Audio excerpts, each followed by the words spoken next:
El deseado de todas las gentes, capítulo 6, su estrella hemos visto, parte 2. Herodes invitó entonces a los magos a entrevistarse privadamente con él. Dentro de su corazón rugía una tempestad de ira y temor, pero conservaba un exterior sereno y recibió cortésmente a los extranjeros. Indagó acerca del tiempo en que les había aparecido la estrella y simuló saludar con gozo la indicación del nacimiento de Cristo. Dijo a sus visitantes: «Andad allá y preguntad con diligencia por el niño, y después que le hallareis, hacédmelo saber para que yo también vaya y le adore». Y así diciendo, los despidió para que fuesen a Belén. Los sacerdotes y ancianos de Jerusalén no eran tan ignorantes acerca del nacimiento de Cristo como aparentaban. El informe de la visita de los ángeles a los pastores había sido llevado a Jerusalén, pero los rabinos lo habían considerado indigno de su atención. Ellos podrían haber encontrado a Jesús y haber estado listos para conducir a los magos al lugar donde naciera, pero en vez de ello, los sabios vinieron a llamarle la atención al nacimiento del Mesías. «¿Dónde está el rey de los judíos que ha nacido?», dijeron, «porque su estrella hemos visto en el oriente y venimos a adorarle». Entonces el orgullo y la envidia cerraron la puerta a la luz. Si los informes traídos por los pastores y los magos habían de ser aceptados, eso colocaba a los sacerdotes y rabinos en una posición poco envidiable, pues desmentía su pretensión de ser exponentes de la verdad de Dios.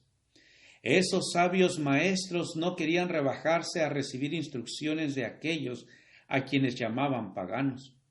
No podía ser, razonaban, que Dios los hubiera pasado por alto para comunicarse con pastores ignorantes y gentiles incircuncisos.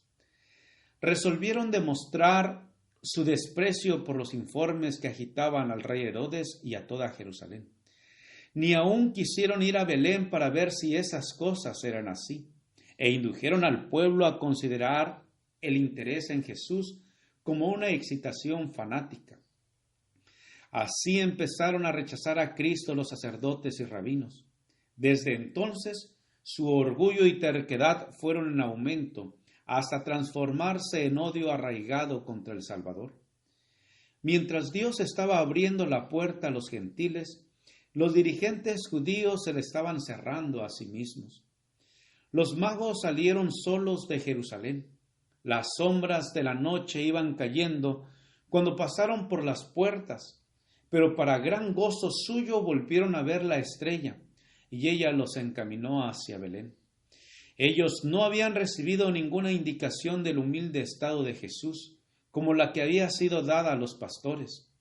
Después del largo viaje, se quedaron desilusionados por la indiferencia de los dirigentes judíos, y habían salido de Jerusalén con menos confianza que cuando entraron en la ciudad. En Belén no encontraron ninguna guardia real para proteger al recién nacido rey. No le asistía ninguno de los hombres honrados por el mundo. Jesús se hallaba acostado en un pesebre. Sus padres, campesinos sin educación, eran sus únicos guardianes.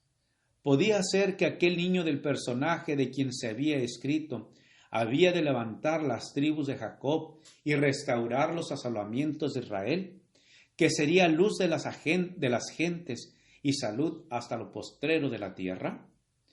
Y entrando en la casa, vieron al niño con su madre María, y postrándose le adoraron.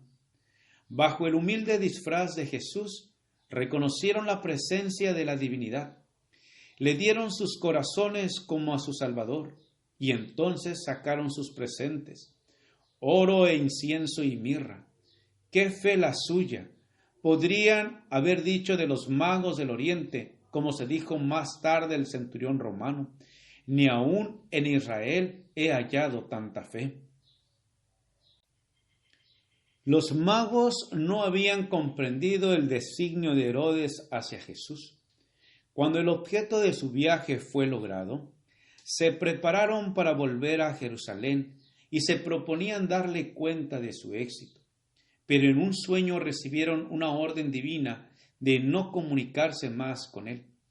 Evitando pasar por Jerusalén, emprendieron el viaje de regreso a su país por otro camino. Igualmente José recibió advertencias de huir a Egipto con María y el niño. Y el ángel dijo: «Estate allá hasta que yo te lo diga, porque ha de acontecer que Herodes buscará al niño para matarle». José obedeció sin dilación, emprendiendo viaje de noche para mayor seguridad. Mediante los magos, Dios había llamado la atención de la nación judía al nacimiento de su hijo. Sus investigaciones en Jerusalén, el interés popular se excitaron, y aún los celos de Herodes, cosas que atrajeron la atención de los sacerdotes y rabinos, dirigieron los espíritus a las profecías concernientes al Mesías y al gran acontecimiento que acababa de suceder. Satanás estaba resuelto a privar al mundo de la luz divina y empleó su mayor astucia para destruir al Salvador. Pero aquel que nunca dormita ni duerme, velaba sobre su amado Hijo, aquel que había hecho descender maná del cielo para Israel y había alimentado a Elías en tiempo de hambre, proveyó en una tierra pagana un refugio para María y el niño Jesús. Mediante los regalos de los magos de un país pagano, el Señor suministró los medios para el viaje a Egipto y la estada en esa tierra extraña. Los magos habían estado entre los primeros en dar la bienvenida al Redentor. Su presente fue el primero depositado a sus pies, y mediante este presente, qué privilegio de servir tuvieron. Dios se deleita en honrar la ofrenda del corazón que ama, dándole la mayor eficacia en su servicio. Si hemos dado nuestro corazón a Jesús, le traeremos también nuestros donativos, nuestro oro y plata, nuestras posesiones terrenales más preciosas, nuestros dones mentales y espirituales más elevados, serán dedicados libremente a aquel que nos amó y se dio a sí mismo por nosotros.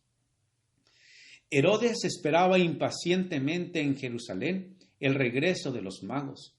A medida que transcurría el tiempo y ellos no aparecían, se despertaron sus sospechas. La poca voluntad de los rabinos para señalar el lugar del nacimiento del Mesías parecía indicar que se había dado cuenta de su designio y que los magos le evitaban a propósito. Este pensamiento le enfurecía. La astucia había fracasado, pero le quedaba el recurso de la fuerza. Iba a hacer un escarmiento en este niño rey. Aquellos altivos judíos verían lo que podían esperar de sus tentativas de poner un monarca en el trono. Envió inmediatamente soldados a Belén con órdenes de matar a todos los niños menores de 2 años. Los tranquilos hogares de la ciudad de David presenciaron aquellas escenas de horror que 6 siglos antes había sido presentadas al profeta. Voz fue oída en Ramá, grande lamentación, lloro y gemido. Raquel que llora a sus hijos y no quiso ser consolada porque perecieron. Los judíos habían traído esta calamidad sobre sí mismos. Si hubiesen andado con fidelidad y humildad delante de Dios, de alguna manera señalada, Él habría hecho inofensiva para ellos la ira del rey. Pero se habían separado de Dios por sus pecados y habían rechazado el Espíritu Santo que era su único escudo. No habían estudiado las Escrituras con el deseo de conformarse a la voluntad de Dios. Habían buscado profecías que pudiesen interpretarse de manera que los exaltaran y demostraran que Dios despreciaba a todas las demás naciones. Se jactaban orgullosamente de que el Mesías había de venir como rey para vencer a sus enemigos y hollar a los paganos en su ira.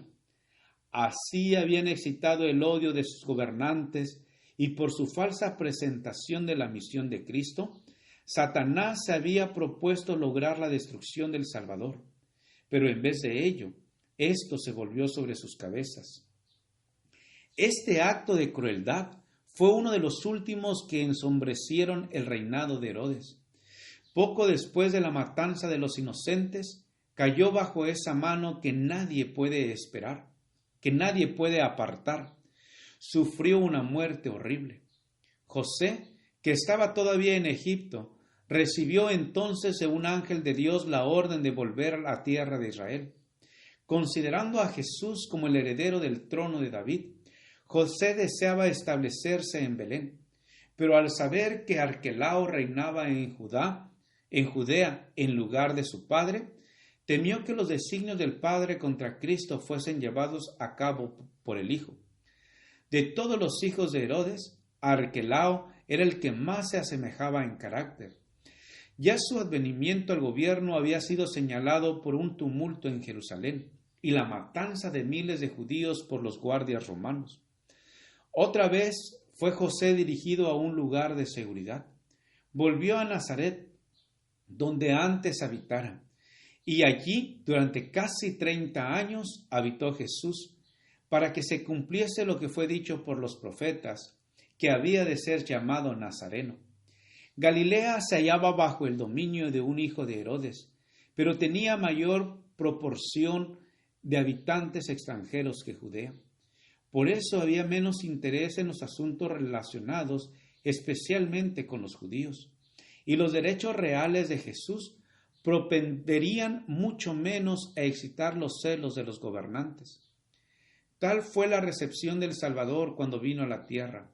Parecía no haber lugar de descanso o de seguridad para el niño Redentor. Dios no podía confiar a su amado Hijo a los hombres, ni aun mientras llevaba a cabo su obra en favor de la salvación de ellos. Comisionó a los ángeles para que acompañasen a Jesús y le protegieran hasta que cumpliese su misión en la tierra y muriera a manos de aquellos a quienes había venido a salvar. Gracias por escuchar este audio. Te invito a escuchar la siguiente parte. Jehová te bendiga y te guarde. Con aprecio, Pastor Juan Manuel Flores Espinosa.